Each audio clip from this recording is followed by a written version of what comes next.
नमस्कार, आप देख रहे हैं के न्यूज नेशनल और मैं हूं आपके साथ में शोभित पाठक। तो रुक करते हैं महत्वपूर्ण सुर्खियों पर।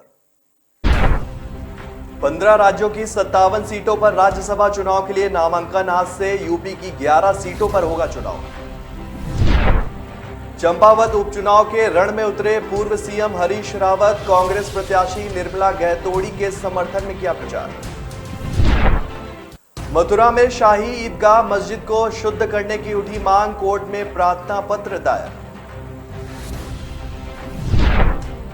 यूपी में आज भी आंधी तूफान के साथ बारिश की संभावना। लखनऊ सहित तमाम प्रमुख शहरों का बदलेगा मौसम। और केदारनाथ यात्रा पर आए 2 श्रद्धालुओं की मौत। मुंबई के एक तीर्थयात्री की बिगड़ी तबीयत। राज्यसभा चुनाव को लेकर आज अधिसूचना जारी होने के साथ ही नामांकन दाखिल करने का काम भी शुरू हो गया है। 15 राज्यों की 57 राज्यसभा सीटों के लिए 10 जून को चुनाव होने हैं। 31 मई तक नामांकन पत्र दाखिल किए जा सकेंगे। वहीं नामांकन पत्रों की जांच 1 जून को होगी। 3 जून तक उम्मीदवार अपना नाम वापस ले सकेंगे। 10 जून को सुबह 9 बजे से लेकर शाम 4 बजे तक वोटिंग होगी। वोटों की गिनती का काम इसी दिन शाम 5 बजे से शुरू किया जाएगा। जून से अगस्त के बीच 15 राज्यों की 57 राज्यसभा सदस्यों का कार्यकाल खत्म हो रहा है। जिन अहम नेताओं का कार्यकाल खत्म हो रहा है उनमें केंद्र सरकार में मंत्री मुख्तार अब्बास नकवी, पीयूष गोयल, कांग्रेस नेता जयराम रमेश, कपिल सिब्बल और अंबिका सोनी भी शामिल है। वहीं बीएसपी के सतीश चंद्र मिश्र का भी कार्यकाल खत्म हो रहा है। इन सभी राज्यसभा सदस्यों का कार्यकाल 21 जून से 1 अगस्त के बीच खत्म हो रहा है। ऐसे में राज्यसभा की 245 सीटें हैं, जिनमें से मौजूदा वक्त में बीजेपी के 95 राज्यसभा सदस्य हैं, जबकि कांग्रेस के 29 राज्यसभा मेंबर हैं। राज्यसभा में उत्तर प्रदेश से सबसे अधिक 31 सदस्य हैं। इनमें से 11 राज्यसभा सांसदों का कार्यकाल 4 जुलाई को खत्म हो रहा है। महाराष्ट्र और तमिलनाडु के 6 सदस्यों का कार्यकाल समाप्त हो रहा है। बिहार में 5 राज्यसभा सदस्यों का कार्यकाल समाप्त हो रहा है। इसके अलावा राजस्थान, आंध्र प्रदेश और कर्नाटक से राज्यसभा के 4 सदस्यों का कार्यकाल खत्म हो रहा है। मध्य प्रदेश और उड़ीसा से राज्यसभा के 3 सदस्यों का कार्यकाल खत्म हो रहा है। छत्तीसगढ़, तेलंगाना, झारखंड, पंजाब और हरियाणा से राज्यसभा के 2 सदस्यों का कार्यकाल समाप्त हो रहा है। चंपावत उपचुनाव में कांग्रेस के प्रत्याशी निर्मला गहतोड़ी का प्रचार करने चंपावत के टनकपुर पहुंचे पूर्व सीएम हरीश रावत ने प्रेस कॉन्फ्रेंस की। इस दौरान हरीश रावत के साथ कांग्रेस प्रदेश अध्यक्ष करण मेहरा, नेता प्रतिपक्ष यशपाल आर्या के साथ भुवन कापड़ी और हिमेश खरकवाल आदि कांग्रेस नेता भी मौजूद रहे।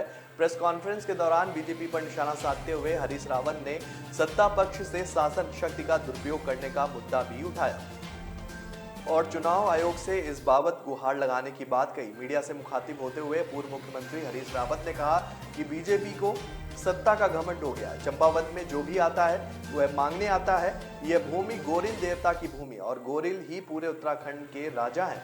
बीजेपी का कहना है कि वह देंगे या दे रहे हैं। सत्य तो यह है कि जिसको भी देता है गोरिल ही देता है। हमारे यहाँ रिवाज है कि कोई भी कभी भी गोरिल से ऊपर विराजमान नहीं होता है। बीजेपी का जो घमंड है वो जल्द ही चकनाचूर हो जाएगा।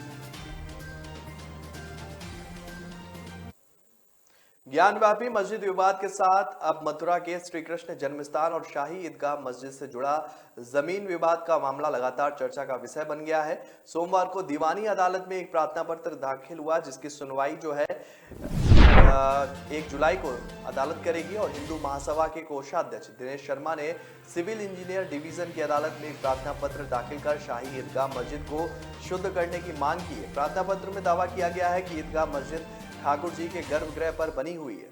वह इससे पहले भी प्रार्थना पत्र मथुरा न्यायालय में दाखिल कर चुके हैं, जिनमें से उन्होंने मांग की थी कि हिंदू महासभा के लोगों को शाही ईदगाह मस्जिद में प्रवेश की मंजूरी दी जाए। साथ ही उन्होंने प्राचीन मंदिर विवादित स्थल पर ठाकुर केशव जो है लड्डू गोपाल के अभिषेक और पूजा पाठ करने की इजाजत भी मांगी थी। दिनेश शर्मा ने बताया कि पहले तलवारों के दम पर हमारे हिंदुओं के मंदिरों पर हमला किया गया, लेकिन हम कलम के दम पर प्राचीन धरोहरों को वापस लेंगे। हम चाहते हैं कि मस्जिदों को हटाया जाए और हमारा स्वाभिमान लौटाया जाए। श्री कृष्ण जन्मभूमि की शाही ईदगाह मस्जिद से मुक्त कराने के लिए लगातार कोर्ट में सुनवाई चल रही है। इसके बावजूद हिंदूवादी नेता और संगठन लगातार कोर्ट में एक के बाद एक प्रार्थना पत्र दाखिल कर रहे हैं, जिससे अलग अलग मांगों को रखा जा रहा है। इससे पहले मथुरा में श्री कृष्ण विराजमान की याचिका को कोर्ट ने स्वीकार कर लिया था और इस मामले में निचली अदालत में 26 मई को सुनवाई होनी है। याचिका में 2.37 एकड़ जमीन को मुक्त करने की मांग भी की गई है। देश के कई हिस्सों में हुई बारिश ने लोगों को गर्मी से जरूर राहत दी है। वहीं उत्तर प्रदेश में भी पिछले कई दिनों से भीषण गर्मी का कहर झेल रहे लोगों को राहत मिली है। तापमान में काफी गिरावट दर्ज की गई, जिससे मौसम भी ठंडा हो गया। वहीं भारतीय मौसम विज्ञान विभाग के अनुसार मंगलवार यानी कि आज भी तेज हवा के साथ बारिश की संभावना बनी हुई है। विभाग के अनुसार मंगलवार के बाद भी यूपी के कई जिलों में आंधी तूफान और बारिश के आसार हैं और इसी के साथ इस पूरे हफ्ते हीट वेव नहीं सताएगी और मौसम सुहाना रहेगा। लखनऊ में मंगलवार को अधिकतम तापमान 36 और न्यूनतम तापमान 25 डिग्री सेल्सियस रहने की संभावना है। वहीं मंगलवार को धूल भरी आंधी के साथ बारिश के भी आसार हैं, जिससे तापमान में फिर गिरावट आएगी। वहीं लखनऊ में आज वायु गुणवत्ता सूचकांक जो है वो संतोषजनक श्रेणी में है। कानपुर में अधिकतम तापमान 33 और न्यूनतम तापमान 27 डिग्री सेल्सियस रहने का अनुमान है। आज जो है आसमान में हल्के बादल जो हैं छाए रहेंगे, वहीं तेज हवाएं भी चलेंगी, गरज के साथ छींटे भी पड़ सकते हैं। आज कानपुर का वायु गुणवत्ता सूचकांक भी संतोषजनक श्रेणी में। केदारनाथ यात्रा में हर दिन तीर्थ यात्रियों की तबीयत खराब हो रही है। दोपहर बाद धाम का मौसम बदल रहा है, जबकि सोमवार को सुबह से ही केदारनाथ धाम सहित यात्रा पड़ावों पर बारिश होने से तीर्थ यात्रियों को भारी परेशानी का सामना करना पड़ा। इस दौरान 2 तीर्थ यात्रियों की मौत हो गई। केदारनाथ यात्रा के दौरान अब तक 30 तीर्थ यात्रियों की मौत हो चुकी है। वहीं एक तीर्थ यात्री की केदारनाथ पैदल मार्ग पर तबीयत ज्यादा खराब होने पर एयरलिफ्ट के माध्यम से ऋषिकेश एम्स के लिए उसे रेफर कर दिया गया।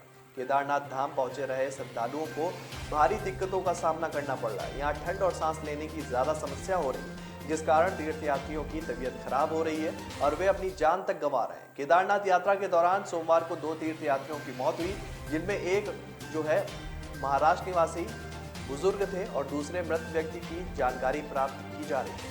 अब तक 30 जो है तीर्थयात्रियों की यात्रा के दौरान मौत हो चुकी है। वहीं दूसरी ओर जिला आपदा प्रबंध अधिकारी नंदन सिंह राजभर ने बताया कि तीर्थयात्री सचिन पाटिल उर्फ 47 निवासी मुंबई केदारनाथ धाम दर्शन करने जा रहे थे।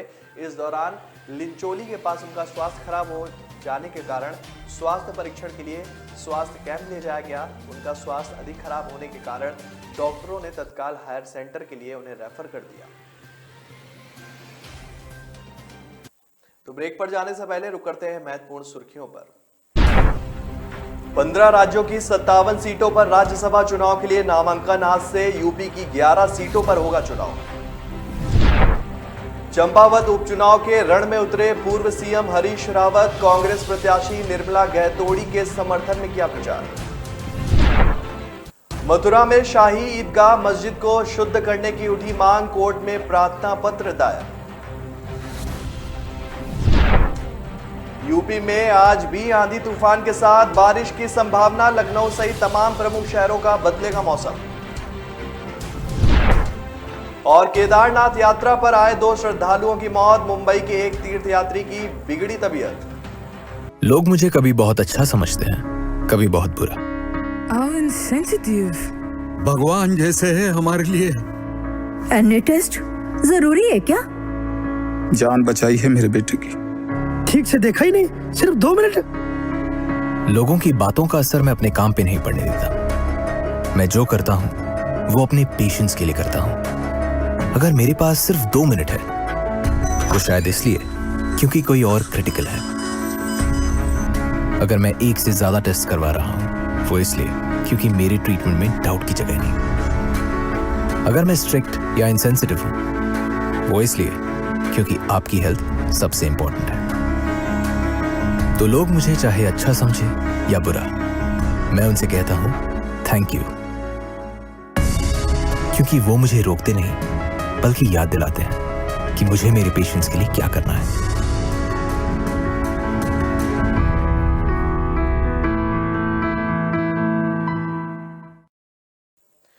ब्रेक के बाद फिर स्वागत है आपका। रुक करते हैं आगे की खबरों पर।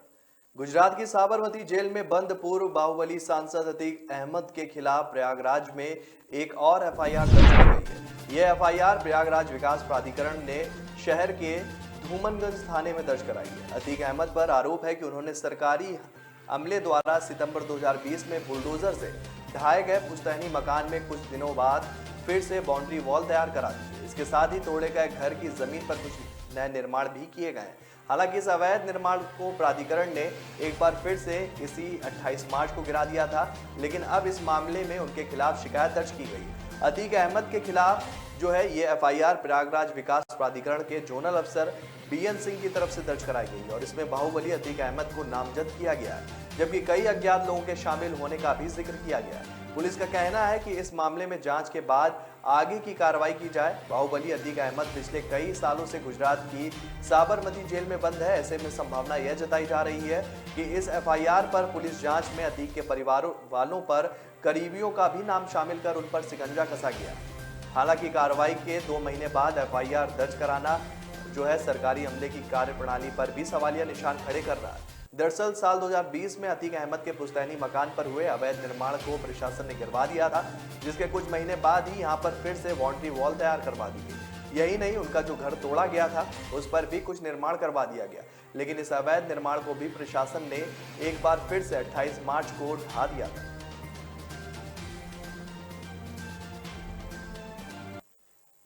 कर्नाटक में पूर्व मुख्यमंत्री और विपक्षी नेता सिद्धार्थ मैया ने वीप पर प्रतिबंध विवाद को फिर से ताजा कर दिया है।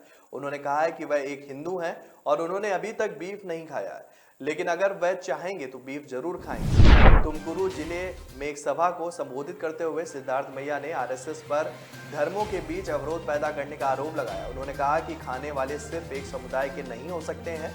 सिद्धार्थ मैया ने कहा कि मैं हिंदू हूं, मैंने अभी तक बीफ नहीं खाया है, लेकिन अगर मैं चाहूंगा तो इसे जरूर खाऊंगा। उन्होंने कहा कि भाजपा पर निशाना साधते हुए उन्होंने कहा कि आप सवाल करने वाले कौन होते हैं। उन्होंने आगे कहा कि हिंदू भी बीफ खाते हैं और ईसाई समुदाय के लोग भी बीफ खाते हैं। दरअसल कर्नाटक में हाल ही में हलाल मील का जो है मुद्दा सामने आया था। सिद्धार्थ मैया ने आरएसएस पर निशाना साधते हुए कहा कि वह इंसानों में फर्क पैदा करते हैं। खाना मेरी आदत और मेरा अधिकार है, मैं जो चाहूंगा खा सकता हूं। उन्होंने सवाल किया कि सिर्फ मुसलमान ही बीफ खाते हैं। कर्नाटक में भाजपा सरकार ने जनवरी 2021 में कर्नाटक वध रोकथाम और मवेशी संरक्षण अधिनियम 2020 को अधिनियमित किया और इस कानून के तहत सभी प्रकार के मवेशियों को खरीदना, बेचना, परिवहन करना, वध करना और व्यापार करना अवैध है। इसमें गाय, बैल, भैंस, बैल भी शामिल है।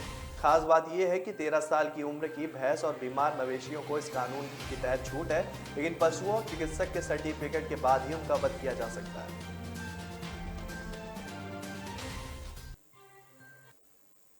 वाराणसी में ज्ञानव्यापी मस्जिद में शिवलिंग का मामला सामने आने के बाद एक बार फिर से मुगल काल और इतिहास को लेकर बहस छिड़ गई है। असम के मुख्यमंत्री हेमंत बिश्व शर्मा ने हाल ही में एक कार्यक्रम में मुसलमानों और मदरसे पर सवाल खड़े किए।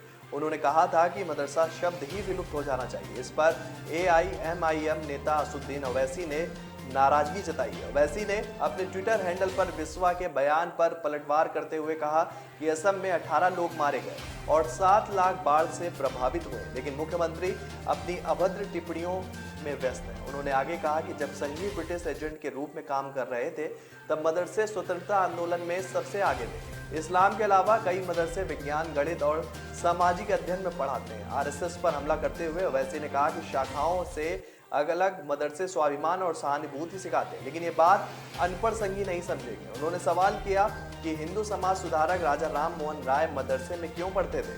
मुस्लिम वंश पर ध्यान देना आपकी हीन भावना को दर्शाता है। मुसलमानों ने भारत को समृद्ध बनाया है और आगे भी वो ऐसा ही करते रहेंगे। असम के सीएम हेमंत बिश्वा शर्मा ने कार्यक्रम के दौरान कहा था कि जब तक मदरसा दिमाग में घूमता रहेगा तब तक बच्चा कभी डॉक्टर और इंजीनियर नहीं बनेगा।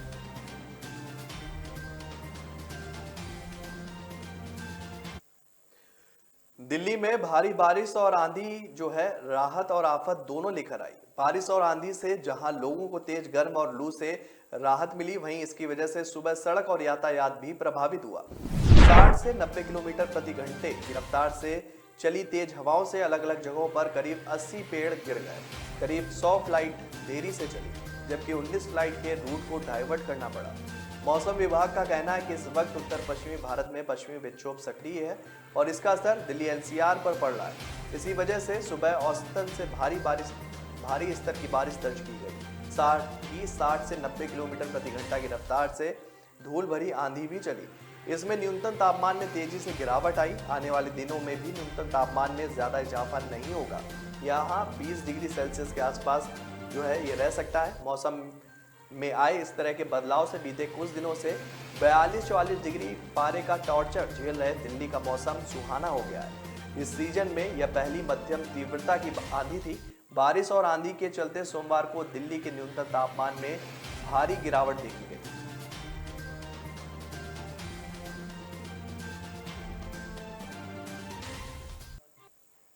दिल्ली वासियों को चिलचिलाती गर्मी में भी वातानुकूलित इलेक्ट्रॉनिक बसों के सफर का मौका मिलेगा। आज 150 ई बस सेवा की शुरुआत होगी और इतने बड़े स्तर पर देश के किसी शहर में एक साथ 150 बसें सड़कों पर उतारी जा रही हैं। पहले चरण में मुंडेला कला, रोहिणी सेक्टर 37 डिपो से अलग अलग मार्गों पर बसें चलाई जाएंगी। इसके साथ ही राजघाट 2 डिपो सहित ई बसों के लिए तैयार 3 डिपो से बसों के परिचालन की शुरुआत होगी। 11 साल तक दिल्ली परिवहन निगम डीटीसी की बसों में सफर करने वालों के लिए बेहद खुशी का मौका होगा, जब चमचमाती अत्याधुनिक सुविधाओं से युक्त बसों में यात्रियों को जो है सफर करने का मौका मिलेगा। बसों का परिचालन शुरू करने से पहले डिपो में चार्जिंग, पार्किंग सहित तमाम बुनियादी सुविधाएं तैयार कर ली गई हैं, ताकि परिचालन शुरू होने पर यात्रियों को आवागमन में किसी तरह की कोई भी परेशानी का सामना न करना पड़े। दिल्ली की सड़कों पर इलेक्ट्रॉनिक बसों का संचालन शुरू करने के लिए चार्जिंग सुविधा सहित अन्य तैयारियां जो है तीनों डिपो में कर ली गई हैं। मुंडेला कला को दिल्ली की पहली पूर्ण इलेक्ट्रिक बस डिपो के तौर पर विकसित किया गया है। यात्रियों की सुविधा के लिए पहले चरण में दिल्ली में 300 लो फ्लोर इलेक्ट्रॉनिक बसें परिवहन बेड़े में शामिल की जाएंगी।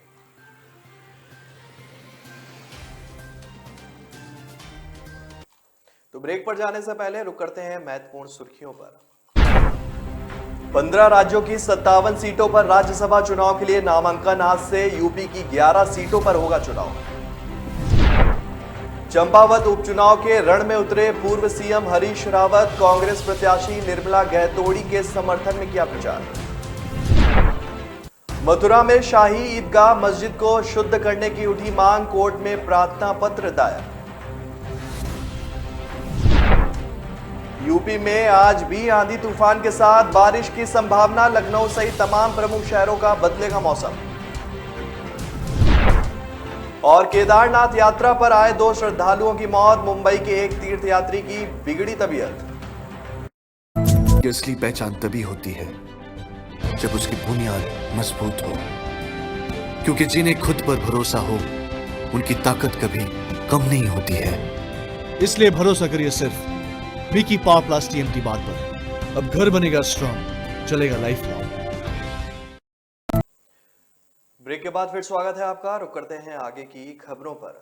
दिल्ली पुलिस अब और आर्टिफिशियल इंटेलिजेंस से लैस होगी। हाई स्पीड बेड विड्थ मिलेगा, जिससे दिल्ली पुलिस के सेफ जो है सिटी प्रोजेक्ट को बढ़ावा मिलेगा और दिल्ली में महिला सुरक्षा योजना को बल मिलेगा। इस योजना पर सीसीटीवी निगरानी के लिए 220.55 करोड़ रुपए खर्च किए जाएंगे। सुरक्षित दिल्ली के लिए दिल्ली पुलिस को रेलटेल सहयोग करेगा।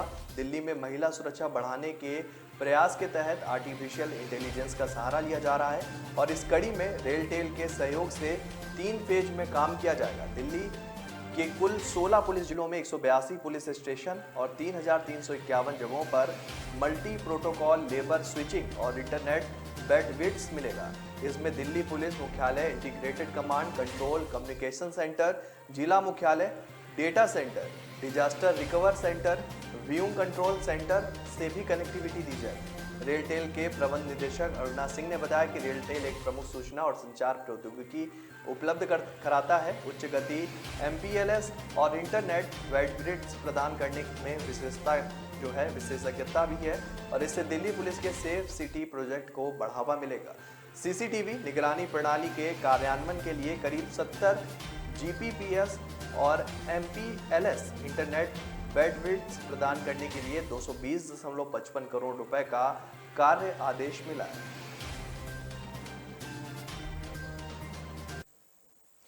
पंचायत जमीनों पर अवैध कब्जा छुड़ाने में किसानों के आगे पंजाब सरकार झुक गई है। पंजाब सरकार ने कब्जा छोड़ने की अंतिम तिथि 31 मई से बढ़ाकर 30 जून कर दी है। साथ ही कब्जा हटाने से पहले कब्जेधारी को 15 दिन का नोटिस अब सरकार को देना होगा।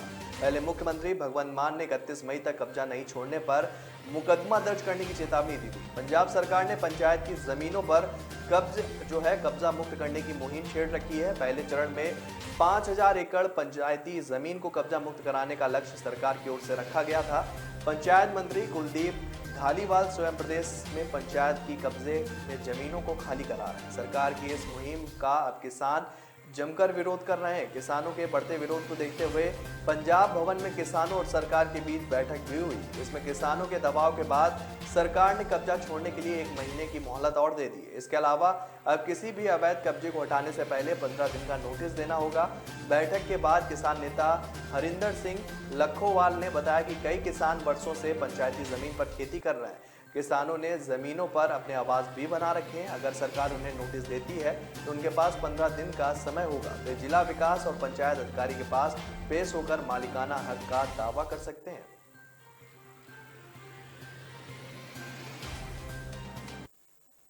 पहाड़ी इलाकों में मुश्किल परिस्थितियों के बीच स्वास्थ्य सेवाओं को आसान बनाने के लिए पहली बार ड्रोन ने बड़ा सफर तय किया।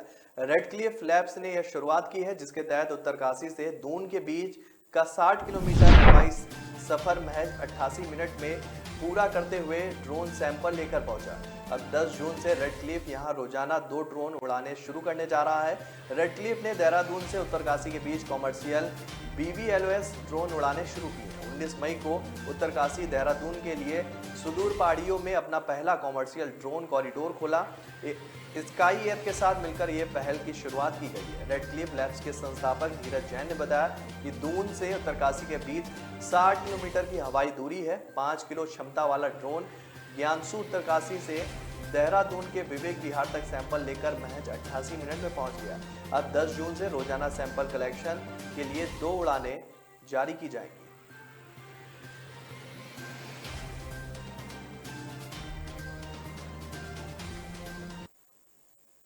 टोक्यो में जारी क्वाड नेताओं की शिखर बैठक में मंगलवार यानी कि आज अमेरिकी राष्ट्रपति जो बाइडेन ने नया आयाम देने का संकेत दिया है। उन्होंने कहा कि यह किसी सनक से बना संगठन नहीं है, इसका मतलब कामकाज है।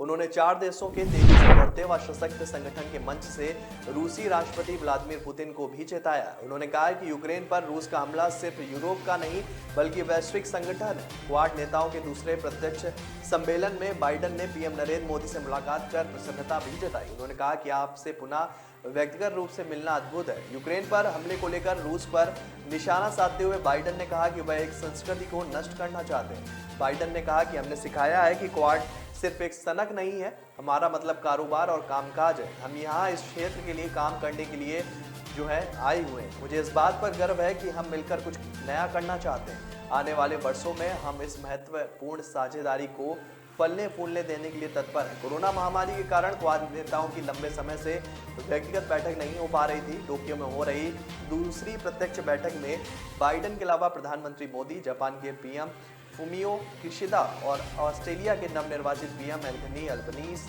भी शामिल हैं।